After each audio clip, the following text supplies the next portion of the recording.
Advocating for your rights while managing sickle cell disease is no small task. But Epiphany knows that's where community advocacy comes in. People like Ginger Davis, Dr. Cassandra Dobson, and Gloria Rochester are working with their communities to ensure everyone gets the care they need and has the best quality of life possible. We'll learn about the work these advocates do and experience some of the community events they organized during the summer of 2019.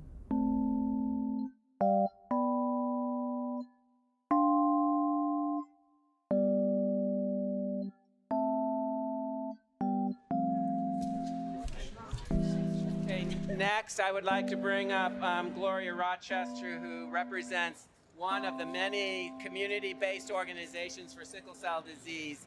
She is also a mother of an adult with sickle cell disease. QSCAN mission is to empower those with sickle cell disease by providing them with the knowledge, skills that they needed to better navigate the healthcare system. I'm a parent of a 45-year-old young lady who was diagnosed with sickle cell, SS. And right over her crib, he told me that she was diagnosed with SS, sickle cell. And I was like, what is that? You know, I never heard of it. What is that? I did not get a brochure.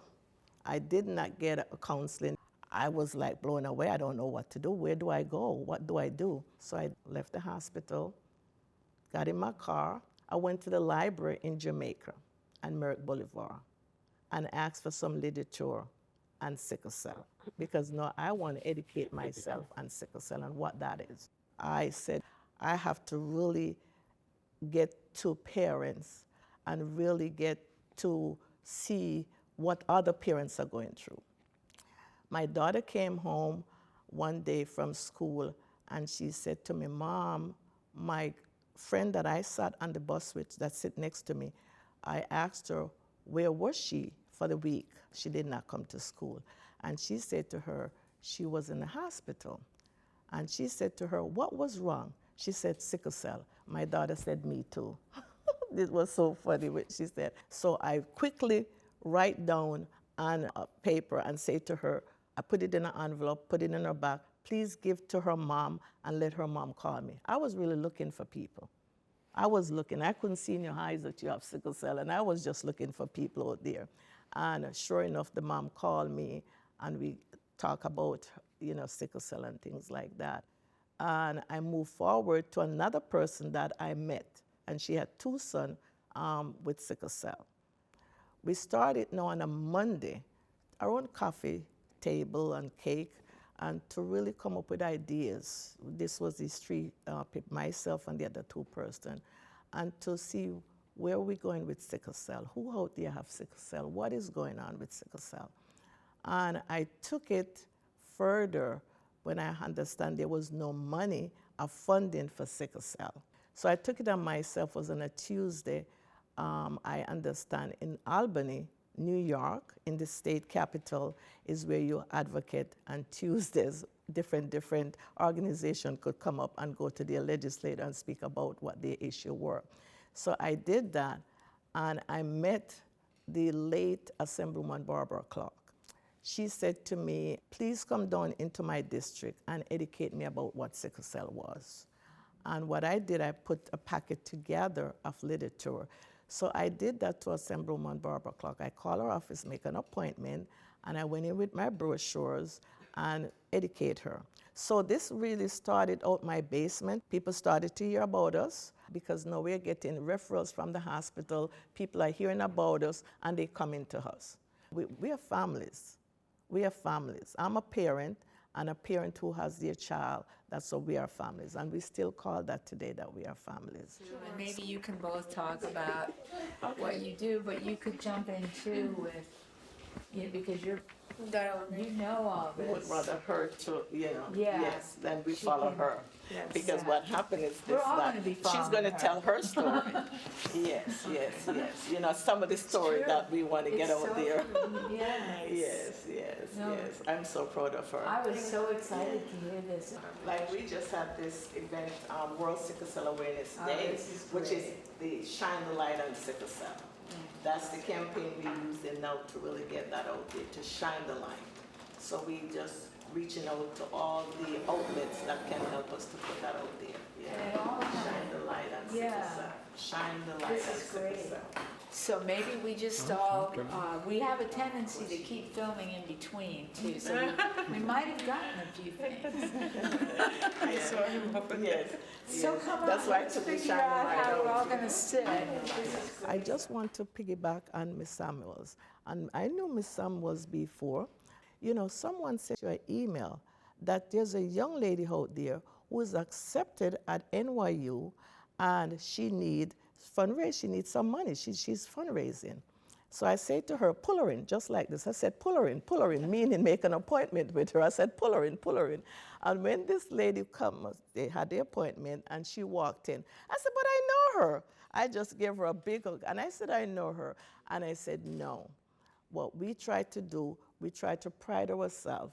Every year we have the banquet, which we have, annual award banquet, and we give scholarship to young people who's going on to college. And the thing that I admire the most is that the QSCAN provide education about sickle cell disease. They advocate for children and students that don't know what to do with such a complicated disease. And as a result of that, she brings light, like she says, to sickle cell disease so that people can address the issues. So again, we have doctors, we have lawyers, we have actresses, we have normal people out there have sickle cell. The organization, Queen Sickle Cell Advocacy Network, and from my basement to where we are today, touching lives.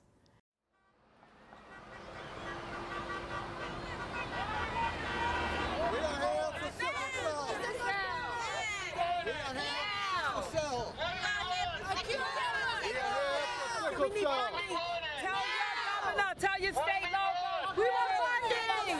When do we want it?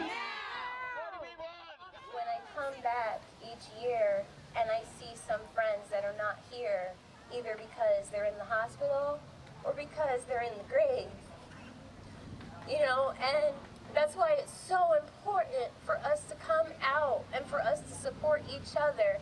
And it's really hard for us to even love each other at times because you feel like a burden to your friends and your family. You feel like if you can't do certain things that people might look at it as you're making an excuse, so which is why I push myself to the limits sometimes because I have to prove that I can keep up with everybody else. We know that this is a disease that primarily affects Black and brown communities, and we need to make sure that we push this country to really do the research, to really come up with real money so that we can find a cure and a solution to really ending sickle cell overall. I know counsel before he become counsel, and he does a magnificent job. I always say to you, please respect your legislator, and your legislator can open doors for you. The community-based organizations such as Ms. Rochester's, they do so much on no money. I don't know how she stands. And she just keeps doing and giving and probably using her own money. But still, it is hard work and she touched a lot of people's lives. The amount of people she touched and changed the trajectory of their health is just amazing. You need to come up, you need to speak, and you need to share your story with others, inspire others. I know there's a lot of you here who are speakers. Some of you are doctors. Share with them what you're going through. Last month, August, I turned 48. I was told I wouldn't pass my teens, but to God be the glory, I'm 48 years old, pushing 50. Yes.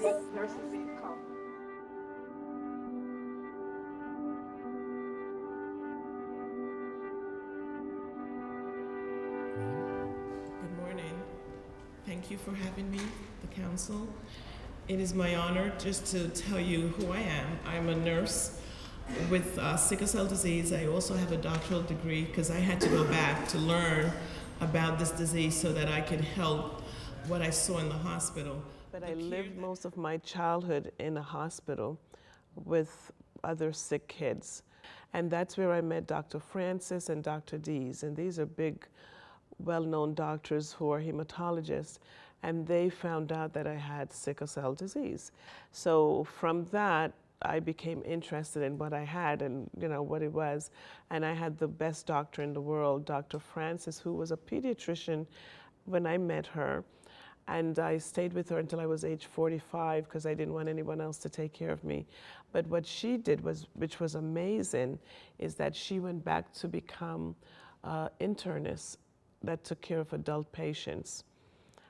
Because there was no one out there that knew what sickle cell was, how to take care of sickle cell patients, and they were dying before the age of 20, 25, or 30. And I believe it's not really the sickle cell that was killing the patients at that young, it's just lack of knowledge about what the disease was. I continue to advocate, and I go to Albany, I march, I walk, I cry. I do everything that I need to do to get better health care, funding, and research.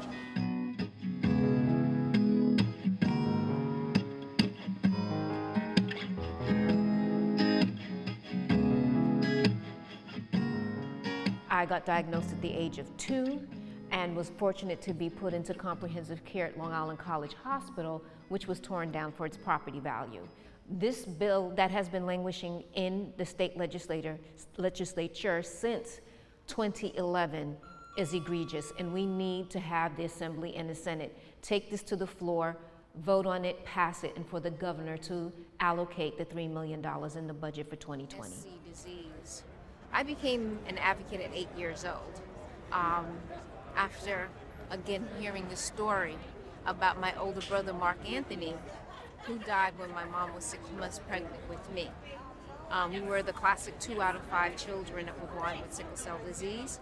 However, he was not diagnosed, and he died from a complication at 18 months that was preventable and treatable, but because he wasn't diagnosed, he didn't survive. So I count myself to be the lucky one, and in his honor, I decided at the age of 8 that I was going to become an advocate for sickle cell disease. And really also my physicians, Dr. Mary Kaufman and Dr. Dominic Sabatino, who both passed on, were great, and they helped me, they taught me to be outspoken and to speak for others who really didn't speak for themselves. It's like so much has gone on. I've watched so many people die. I've stood in the room and held the hands of my friends as they've drawn their last breath.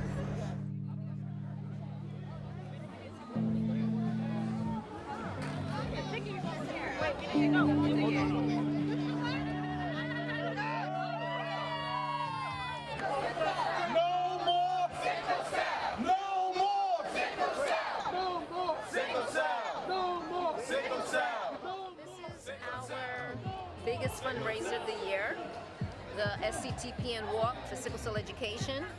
And this walkathon basically funds our college scholarship program. It also provides funding for our emergency family fund in the instance that people come to ask for help when no other resources are available. It is the community's annual reunion. So kind of good. You see people hugging each other and, "Hi, I haven't seen you." You know, so people come out to see each other. You know, this is a big gathering, as you see out there. There's a lot of dancing and celebrating, which is great because most of the time people are down when they're ill. You know, families are impacted because of this constant cycle of sickness. So even in pain, we've had people come out just to be here because of the energy, you know, that they receive from everyone, and the camaraderie and the understanding. So it's a good day.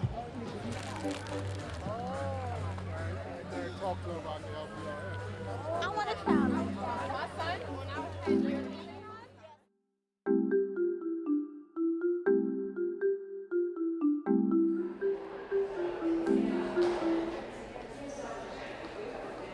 problem that I've come across that I feel like people need to know that we've been talking about all today, education, the spirit, spreading of information is something that we don't get, even within the community. And we see each other all the time, right? In the clinic, right? We're talking about our hospitalizations, the doctors, we work so closely with each other. We're basically family. So it's good.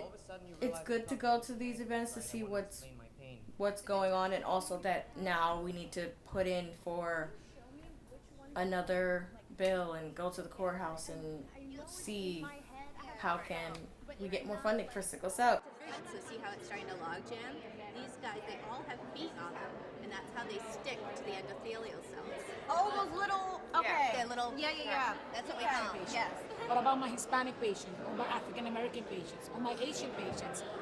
We believe that everybody deserves a fair chance of finding a match.